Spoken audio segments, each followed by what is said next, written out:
చిన్న పిల్లలు ఉన్న చోట పర్ఫ్యూమ్ వాడుతున్నారా? ఇది ఎంత ప్రమాదమో తెలుసా?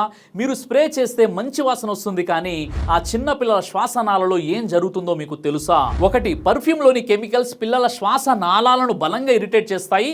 పర్ఫ్యూమ్స్ లో VOC కెమికల్స్ ఉంటాయి. పిల్లల లంగ్స్ చాలా సున్నితమైనవి.